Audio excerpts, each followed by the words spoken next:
Olá, sejam bem-vindos ao Tejam Podcast Judiciário Amazonense ao seu alcance. Você que nos ouve ou nos assiste, nós agradecemos a sua audiência neste episódio. Eu sou a Vanessa Brito, jornalista. Ao meu lado, na bancada desta edição, eu tenho o colega Paulo André. Tudo bem, Paulo? Tudo bem, Vanessa? É um prazer estar aqui no Tejam Podcast. Ambos fazemos parte da equipe de assessoria de comunicação do Tribunal de Justiça do Amazonas.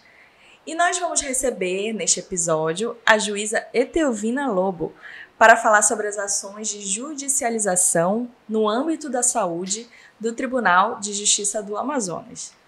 Seja bem-vinda, doutora. Obrigada pelo convite. Bom dia a todos, Paulo, Vanessa, toda a tua equipe. E dizer que eu fiquei também muito honrada pelo convite, da oportunidade de estar aqui, passando algumas informações importantes, que é a judicialização da saúde no âmbito do Poder Judiciário, como é que ela está se comportando, o que ela recebe, quais os seus reflexos. Muito bem, doutora. Vamos começar essa edição falando um pouco do seu currículo, né? Sim. A juíza Etelvina Lobo Braga é amazonense do município de Humaitá, é formada em Direito pela Universidade Federal do Amazonas na turma de 1984. É especialista em Direito Eleitoral pela Universidade do Estado do Amazonas na turma de 2017. Ingressou na magistratura em setembro de 1995. Foi juíza titular da 2ª Vara da Comarca de Parintins no período de 1996 a 2005 e titular da 3ª Vara da Fazenda Pública. A doutora Etelvina também atuou como juíza auxiliar da presidência do Tejam no biênio 2014 e 2016, na gestão da desembargadora Graça Figueiredo. Instalou e atua como coordenadora do Comitê Estadual de Saúde do Amazonas desde 2010. É representante do Tribunal de Justiça do Amazonas no Fórum Nacional de Saúde do Conselho Nacional de Justiça, o CNJ, designada também em 2010. Instalou e preside o Núcleo de Judicialização da Saúde, o NATJUS Amazonas, desde 2018. Juíza membro da 2ª Turma Recursal do Juizado Especial e eleita membro da 4ª Turma Recursal da Fazenda Pública. A magistrada também criou, instalou e secretariou o Juizado de Pequenas Causas em 1986. Instalou e passou a secretariar a Comissão de Adoção Internacional, SEJA, em 1993. E participou também da instalação do projeto Audiência de Custódia em 2015. Foi representante da Corte de Justiça no Comitê Gestor das Contas Especiais de Pagamentos de Precatórios, entre 2015 e 2016. Coordenou o grupo de trabalho para organizar a Vara do Meio Ambiente e Crimes Ambientais, a fim de cumprir as metas estabelecidas pelo CNJ em 2022 e respondeu como magistrada pela Vara do Meio Ambiente no mesmo ano. Bom, juíza Etelvina, mais uma vez, seja bem-vinda. Em nome de toda a nossa equipe, eu agradeço por ter aceitado o convite de participar do nosso Tejam Podcast. Pois é, eu que agradeço essa participação aqui com vocês. Muito obrigada. Bom, doutora, nós vamos começar a nossa entrevista, falando um pouco, rememorando um período difícil que a gente viveu, que no mundo todo, passou, que foi o período da pandemia da Covid-19, que compreendeu os anos de 2020 a 2022. Foi um período de muita dificuldade, perdas inestimáveis, e um período que o judiciário foi muito requisitado para assegurar o atendimento médico e assegurou o atendimento médico e hospitalar centenas de pessoas. Como é que a senhora avalia a atuação do Poder Judiciário nesse período da pandemia? Pois é, como você bem colocou, foi um momento muito difícil. Foi um momento de anormalidade, atípico, Então, ninguém estava preparado para aquele momento. Todos foram pegos de surpresa, inclusive o judiciário. Então, eu não gosto muito de relembrar, porque naquele momento eu adoeci, eu e minha família. O tribunal teve que tomar uma decisão, junto com que já foi estabelecido pelo Estado, que nós ficaríamos trabalhando home office. E nós tivemos que nos reinventar. Então, assim, não dava para trabalhar do jeito que nós estávamos trabalhando, dentro daquela normalidade. Infelizmente, o NAT, naquele momento, ele estava ainda funcionando de uma forma precária. E aquilo foi difícil. E não dava também para ficar consultando o NAT, né, o Núcleo de Atendimento ao Juiz para as questões técnicas, porque nós não podíamos dar prazo. E foi o momento que a gente tinha que reinventar uma forma de trabalhar.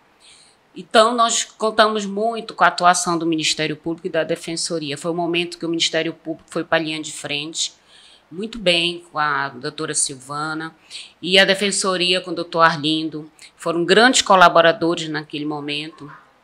E o que o Judiciário tinha que fazer? Era partir para o diálogo, sentar com as instituições, com os gestores e ver o que podia decidir de uma forma efetiva.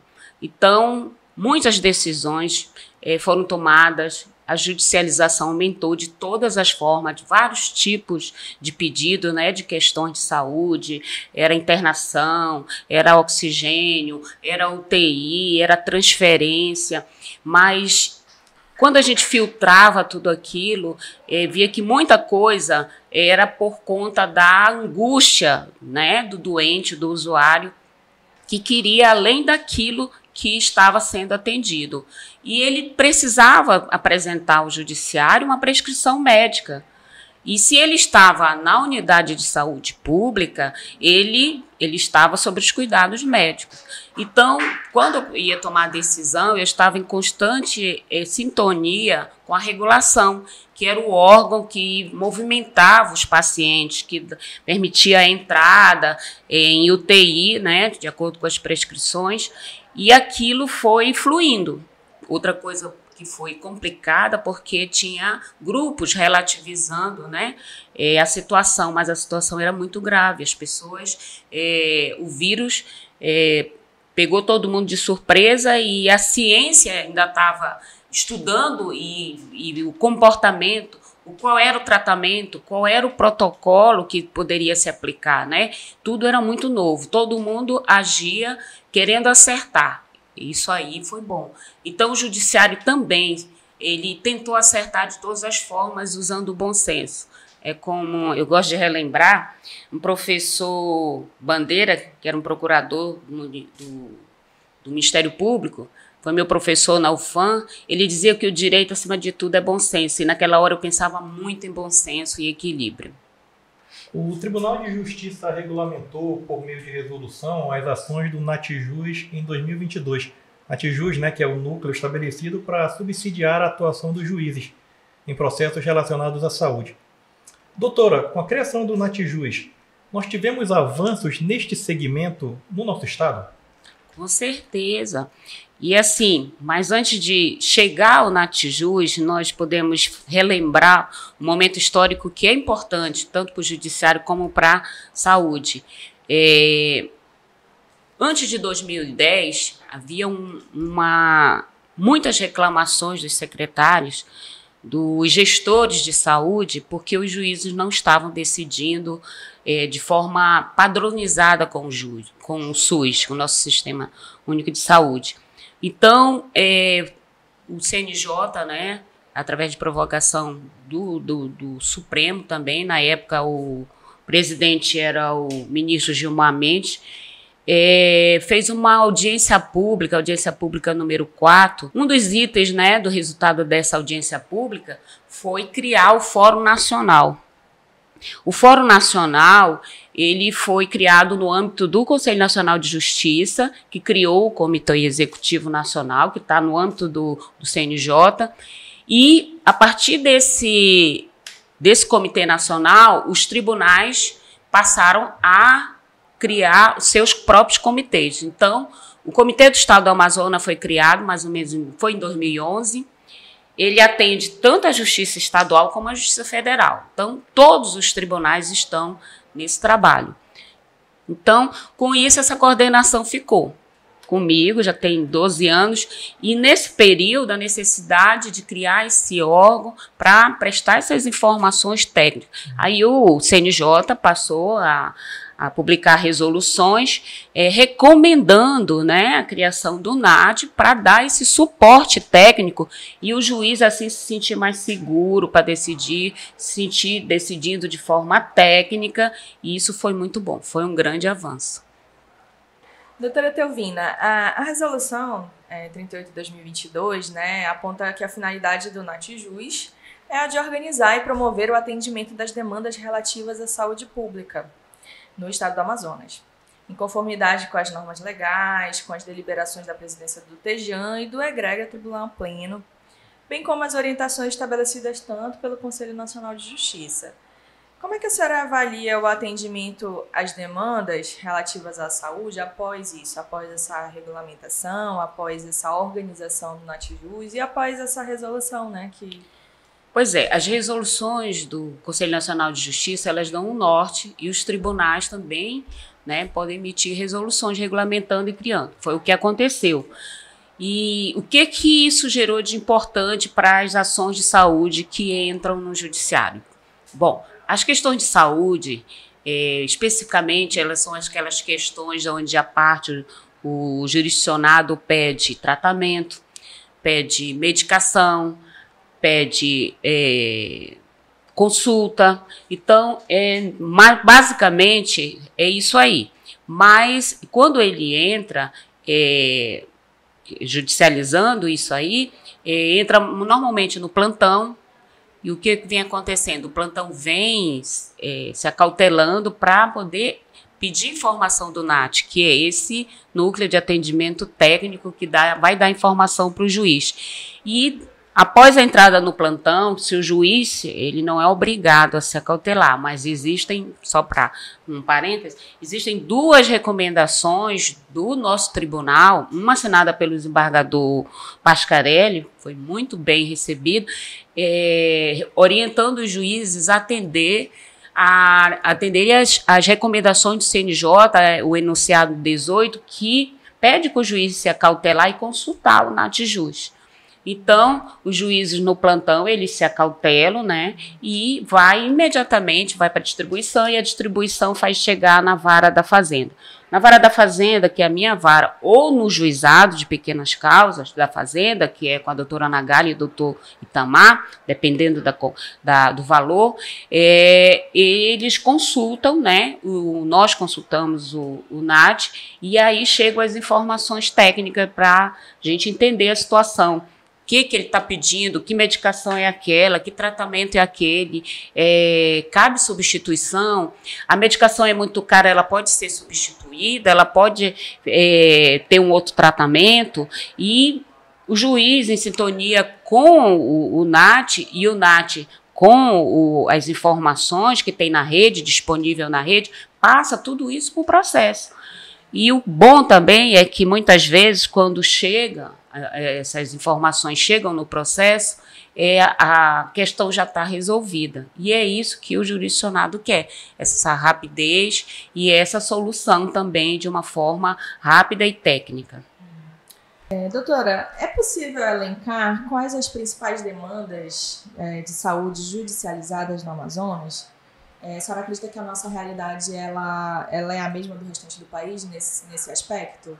Olha, há pouco tempo nós fizemos um levantamento rápido para participar aqui de um convite aqui da escola, do tribunal, e nós levantamos dentre as 100 últimas ações que a maioria das ações são de procedimento e desse procedimento são para cirurgias de trauma em idosas. Então, mulheres, idosas e trauma.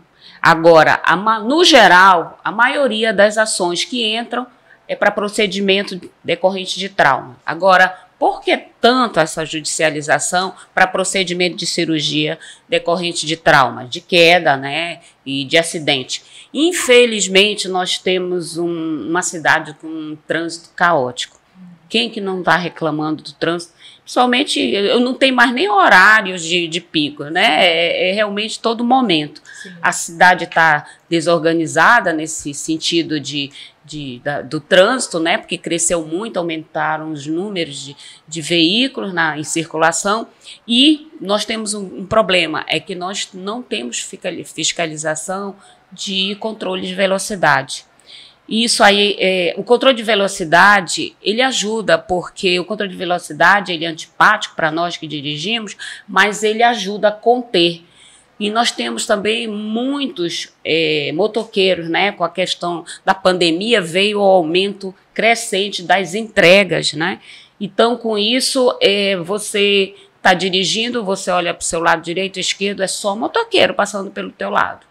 Então, uma encostada ali, um deslize, um probleminha ali é o suficiente para o motoqueiro cair e ficar realmente, né, em trauma e entrar numa unidade. O que acontece quando ele entra naquela unidade, na unidade de saúde? Ele é estabilizado, mas ele vai precisar de outras cirurgias.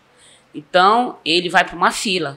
Quando ele fica nessa fila, a regulação fica, né, controlando a chegada dele para a próxima cirurgia. Muitas vezes isso demora, fica dentro de um prazo desarrazoado, e aí é quando o judiciário entra. Doutora Teovina, as demandas relacionadas à saúde, muitas vezes elas atendem a um clamor popular, né? As pessoas elas querem celeridade por parte da justiça, né? Querem ingressar com uma ação e já ter essa resposta, né, rápida, né? Como é que a senhora avalia que o Natjuz ele vai contribuir nesse cenário, que as pessoas também precisam ser amparadas, né, nessa questão dos direitos da saúde? Pois é, olha, o direito à saúde, ele foi garantido inicialmente, num momento histórico, com a edição da nossa Constituição em 88. Então, foi criado o sistema SUS, essa grande política social, né, que veio atender a saúde da população no sentido geral. Ela atende a todos, a universalidade ela é nesse sentido, que ela atende a todos. E de uma forma integral, quer dizer, em todas as suas necessidades. Ela não presta só atenção, atende o usuário SUS para atendimento à saúde, mas tem a questão da vigilância sanitária, tem o controle de epidemiológico e todas essas questões que é muito grande, que é muito envolvida, é o que é o sistema SUS. E na maioria das vezes, o usuário SUS é uma pessoa hipossuficiente, é uma pessoa carente, é aquela pessoa que vai numa unidade próximo da sua casa, porque as unidades elas estão públicas de saúde, elas são distribuídas, né, por bairros, e muitas vezes tem uma unidade próxima. E quando ele não é atendido, quando ele não tem um atendimento necessário, ele procura a Defensoria Pública, muitas vezes, né, a porta aberta para chegar ao Judiciário, a Defensoria Pública e o Ministério Público. E daí começa realmente esse trabalho, né, de verificar se consegue resolver aquela falha do serviço de saúde ou vai judicializar. Então, o bom é que nesse trabalho em conjunto com a Defensoria, e nós temos também essa união com a Defensoria e o Ministério Público, é que muitas vezes a gente consegue resolver. Está em debate a implantação da Câmara Extrajudicial para a Resolução de Litígios. O projeto visa incentivar a solução pacífica dos conflitos de saúde, incidindo, quando possível, na não judicialização da matéria, incentivando a prestação eficiente do serviço público de saúde ofertado pelo SUS. A senhora citou agora o SUS agora há pouco, né? A senhora acredita que essa medida vai tornar o serviço mais eficaz à população? Com certeza. Realmente, a criação da Câmara era um sonho. Mas quando nós tentávamos idealizar um modelo, às vezes não dava certo. E a gente precisou desenhar um modelo simples, mas um modelo bem abrangente, muito importante, porque essa Câmara ela vai atender as demandas extrajudiciais, aquelas demandas que ainda não estão judicializadas, para que tenha celeridade, né? E atenda o que o serviço SUS oferece de uma forma padronizada. Então, isso daí vai ser muito importante, que vai dar celeridade. E é isso que o usuário quer, é isso que o jurisdicionado quer. É celeridade, é uma resposta do judiciário, é um atendimento rápido, é um serviço mais eficiente, né? Então, o sistema SUS, ele tem a sua importância, ele é o melhor programa de saúde, eu considero, do mundo, mas tem aquela questão, ele não é perfeito. E nunca vai ser perfeito. Ele nunca vai chegar a essa perfeição porque as demandas elas crescem diariamente, mas os recursos são limitados. Então, isso aí é que gera certa ineficiência no serviço, como também uma gestão que não é adequada, né? Mas nós temos os órgãos de fiscalização que muitas vezes, né, é necessário o Ministério Público, a Defensoria, entrar com uma ação civil para corrigir esses desvios. Doutora Telvina, recentemente o conselheiro do CNJ e presidente do Fórum Nacional do Judiciário para a Saúde, o Richard Paikin, esteve em Manaus, né, e participou de uma agenda no Tribunal de Justiça. Na ocasião, ele também participou de reunião com os magistrados e representantes do Comitê Estadual de Saúde. A senhora poderia nos contar alguns resultados desse encontro, propostas que foram apresentadas? Olha, foi muito importante, bem oportuna a visita dele, porque nesses 12 anos que nós estamos funcionando, foi a primeira vez que um conselheiro veio aqui diretamente conversar com o tribunal e conversar com os juízes que atuam nas ações de saúde pública, né? O comitê de saúde, como é que ele está funcionando e como é que está funcionando o Natjuz. Então, esse diálogo direto foi muito importante. Esteve presente nessa reunião a doutora Nagali, o doutor Itamar, né? Então, o doutor Paulo, que coordena essa parte da saúde pública no interior, que é juiz de Maués. Então, nós colocamos, foi a oportunidade também que nós colocamos em mesa para ele todos os nossos projetos já realizados, todas as recomendações que o CNJ já fez através das suas resoluções, e importante aqui, chegamos a uma conclusão que avançamos. Tem pouco tempo que nós avançamos, eu digo que nosso avanço realmente deu uma acelerada depois da pandemia, foi o ponto positivo que eu coloco. Porque o tribunal realmente despertou que precisa ter um NAT estruturado, um NAT bem coordenado. Então, essa visita nós colocamos os pontos positivos, reclamamos ainda o que precisa avançar, e um ponto que ele colocou, que ele recebeu, e com certeza que conversou com a nossa presidente, é a questão da estrutura própria para o NAT. Nós temos uma proposta de resolução que vai para o Pleno, onde será encaminhada para a Assembleia, para estruturar o NAT, para ficar na estrutura do tribunal, de uma forma institucionalizada, porque isso dá segurança.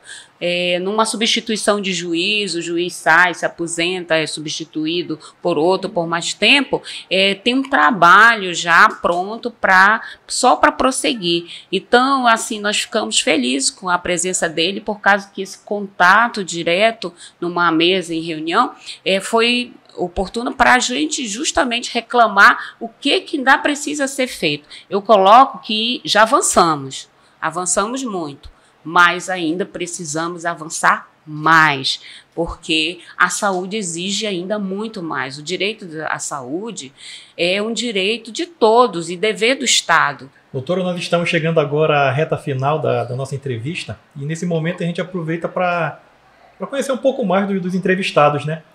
Então eu queria saber da senhora, a população também, como surgiu o seu interesse pelo direito? Olha, o meu interesse pelo direito foi um desvio de percurso, eu coloco assim, porque como toda criança, jovem, você tem um sonho, eu vou ser engenheiro, eu vou ser médico, eu vou ser advogado, e o meu sonho era realmente ser uma médica, entrar na área da medicina, né? E eu estudava muito, eu era aluna do Colégio Auxiliadora, e foi lá que eu tive a minha formação religiosa. E foi muito duro eu sair do Colégio Auxiliadora nos 2 últimos anos para ir para um colégio que eu queria ter a experiência de trabalhar numa unidade, no hospital. E foi até o doutor Fajardo, por coincidência. Então, eu precisava trabalhar durante o dia e ter condições de estudar em outro horário. Então, foi dessa forma, né? Foi muito duro para mim fazer essa mudança. Mas eu fui, conheci uma unidade trabalhando direto lá, me apaixonei mais, né? E foi aquilo que eu queria, fazer vestibular para medicina, para o UFAM. Era o sonho, eu dormia e acordava pensando naquilo. Mas infelizmente eu não logrei êxito, né? Mas eu não quis tentar novamente, eu desviei aí o percurso. Aí eu fiz para direito E no ano seguinte eu passei no concurso para o tribunal, né, para assistente judiciário. Eu entrei na parte administrativa no judiciário. E aí eu fiquei apaixonada também pelo Poder Judiciário. E aquilo foi realmente a minha paixão. Eu via, né, aquele funcionamento e era aquilo que eu queria. Então, eu cheguei a secretária e decidi, junto com a doutora Thelma Versosa, na época também secretária, olha, vamos para a magistratura, vamos fazer concurso. E foi um grande desafio, né? Entrei na magistratura, fui para Fonte Boa, fiz logo de cara, assim, uma eleição pesada. E no ano seguinte eu fui para Parintins. Doutora, aquela jovem que não se tornou médica, chegou a imaginar quando entrou para o direito que teria atuação tão destacada justamente na saúde, que era uma das paixões dela? Pois é, foi destino, né? E quando eu fui convidada pelo desembargador João para ir para essa reunião lá no CNJ em 2010, eu cheguei lá e eu vi um movimento muito intenso de todos os juízes, de todos os tribunais para essa questão de saúde, né? Aí eu digo, poxa, é aí que eu vou querer fazer alguma coisa. Para finalizar, né? Estamos chegando ao fim, né, do nosso episódio hoje. Nós gostaríamos, né, Paulo, também, já logo agradecendo a sua presença e também lhe presentear com uma lembrancinha do nosso podcast. Espero que a senhora goste. É uma pequena lembrança para agradecer a sua presença conosco. Muito legal. Em casa, né? Vai ser uma lembrança, né, desse momento. Quero dizer que não é fácil, né? O juiz está aqui, né, nessa prova, porque não foi para isso que nós fomos preparados, mas nós temos o dever também de estar com a imprensa, de prestar informações. Mas eu gostei de estar nessa conversa com vocês, doutora, e passando essas informações. Imagina. Nós agradecemos, doutora. A gente agradece também, né, Paulo? Com certeza. E também lhe deseja, assim, sucesso nos seus projetos, sucesso na coordenação do Natijus, né, que é um núcleo muito importante para o judiciário, realmente. Sucesso nos seus projetos pessoais também.